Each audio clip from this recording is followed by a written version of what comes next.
3. Hello everybody, welcome back to Screenstars and welcome to another of my Alien franchise reviews. Today I'm taking a look at the 1992 sequel, Alien 3.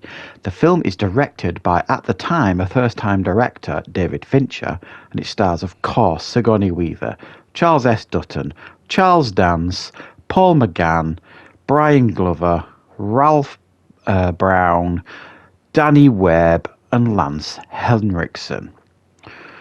Right, this time round, the Sulaco, after the end of Aliens, is kind of returning home. There is some kind of accident while Ripley and the others are in hypersleep, and they eject, basically. It's like a fire on board. It's quite clear that there's some kind of alien presence. And the kind of escape pod lands on Florina 161, which is a maximum security prison with about 25 prisoners and a skeleton staff. Once there, the crew, the only surviving member of the crew is Ripley, who is given a bald head because there's a problem with lice. She needs to seek reassurances by checking the bodies, Newt and the others, that there wasn't an alien on board. She thinks those fears have been set aside, and she just basically has to wait for a rescue. However, those fears in actual fact come true, and there was in fact a facehugger that joined them. An alien is born out of an ox or a dog, depending on which version of this film you watch, and these prisoners are then set upon by another vicious xenomorph. Right, what are my thoughts on Alien 3? Well, this is probably, I don't know. I certainly remember at the time when this was in production being absolutely fraught with chaos and production issues and rewrites, and you had heard stories about problems with the director and all sorts of issues with it, reshoots, all that kind of stuff. From the magazines and news outlets at the time. And that information these days is far more accessible. In 91 or whenever they filmed this, that information wasn't as easy to come about. But I still remember reading and hearing stories about this film being like production hell almost. In actual fact, David Fincher has pretty much disowned this film. He was very unhappy with how he was treated. He was kind of fired and hired a number of times while making the film, even though Sigourney Weaver did go out of her way to defend him. She thought he was a very talented director, which obviously he was, and he turned out to be. And there's no real official director's cut of this film. It's actually been called the assembly cut because he didn't want to get involved in like the recut of the film. I think, was it in 2010, something like that. So the revised version of this film, the assembly cut, he gave his blessing to, but he wasn't involved. He just insisted it wasn't called a director's cut because he didn't cut it. So this is one of those films that I think has garnered a little bit more respect as the years have gone on. I think a lot of people at the time were so in love with Alien and Aliens that, and I certainly wanted this, and I'm fairly sure most other people wanted this. The next film we kind of wanted, on Earth, no one can hear you scream type of thing. We all expected it to kind of be on Earth, or something of that sort of idea. And the characters that we've become so attached to in the last film, Bishop, Hicks, Newt, were just unceremoniously killed off in this one. Spoiler alert if you haven't seen it. And a lot of people found that a hard pill to swallow. In actual fact, some of the actors found it a hard pill to swallow. Certainly Michael Bain, anyway. He would not give permission for his likeness to be used for like a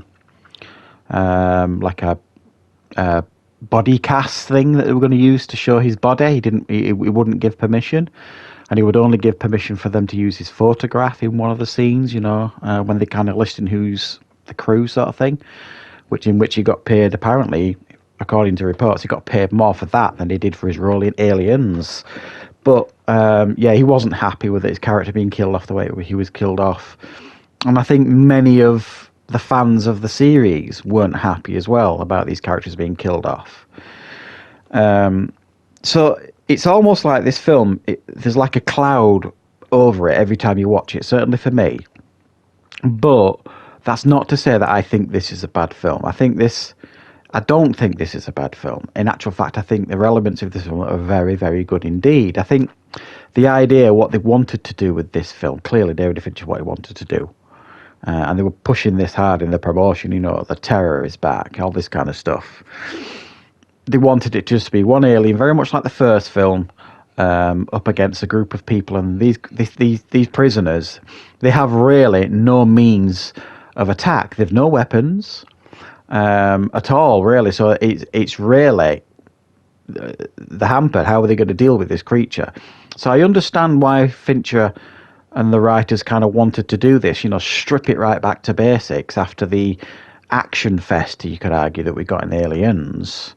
How do you top that? So they wanted to strip it right back to basics and try and turn it back into like a horror, strictly a horror like we got in the first one. And I think in that aspect, it's largely successful. There are moments in this film where I think it really, really works. And there are some very, very effective scenes. There's some effective kills. There's some fun moments in the film. But also there are other things I think that don't work in the film. I think the CGI in this film's aged terribly. It was the very early days in regards to CGI, and the practical effects, when you see those in this film, are excellent. The scenes where you see it kind of running about, and I always had an issue with this. Again, when I watched this when I was younger. Now, the version I first saw was where it was the alien was born from a dog. I think it was a Rottweiler. And the more... the scene that people kind of mostly associate now with that is it's birthed from an ox. But the one from the dog makes more sense because the alien in this film doesn't seem as large and imposing as it did in other films, because in other films most of the time it's birthed from humans, so it's kind of stood like a human and it's big and tall, whereas it's birthed from a Rottweiler dog in the version I saw. So it's faster, if you like, and it kind of runs on all fours for a lot of the film, and that makes more sense. But I never liked it. Didn't feel as threatening and as imposing as the previous aliens that we'd seen, for me anyway. So the new version, like I say, it's generally birthed from an ox, but the alien that you see in the film doesn't kind of look or behave like an ox. It's not big and brutish, if you like. Behaves more like a dog. So it depends which version you prefer, really, the original version or the assembly cut. Arguably, you could say I think the assembly cut is better, other than that sequence, the fact that it comes from an ox and not a dog, because it does behave like a dog in the film. So the practical effects are great. The CGI doesn't look great. I think this is almost like a who's who of like British character actors in this film. I mean, it's absolutely chock full of them. And they all do a great job. But in fact, there's other faces that you'll recognise in here who've gone on to have decent careers, like Holt McCallany, who's done loads and loads of stuff, Mindhunter and things like that. He's in this film. Paul McGann, I forgot he was in this. And we've got, obviously, the late, great Brian Glover, who's excellent with his Yorkshire accent in this. I think this is a very, very effective film at times. The sequence, I think, is quite inventive by Fincher at the end. When it's kind of doing it from the creature's perspective, chasing people, so it's kind of looking through the creature's eyes as it's chasing people. I think that looks really, really good, and it was very, very clever how he did that. Certainly for the time, arguably one of the most iconic scenes in the film, where the alien gets really close to Ripley's face and the teeth come out, sort of thing, was almost never filmed because like I said, the director was having so many problems with the producers and the studio. They're insisting that he does not film that. So he kind of did it on his own. He just grabbed Sigourney Weaver and a camera, and they just did it. And it turned out to be, pretty much the most iconic scene in the film. I think this film is... parts of it haven't aged brilliantly.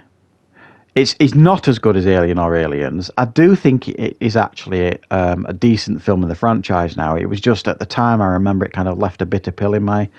It was a bitter pill to swallow because, I was so excited for the third Alien film after Aliens, and it kind of didn't give me and many other people what they wanted, which is why I think it's one of those films that's took a long time to garner the respect it rightfully deserves. It is a good film. It is a good alien film, and there are aspects that really, really work as well. It's not the strongest in the franchise, but I do think it is a decent sequel. So thanks for watching, guys. Stay tuned. I will, of course, be reviewing Alien Resurrection and loads more content to come on the channel too. Thanks for watching.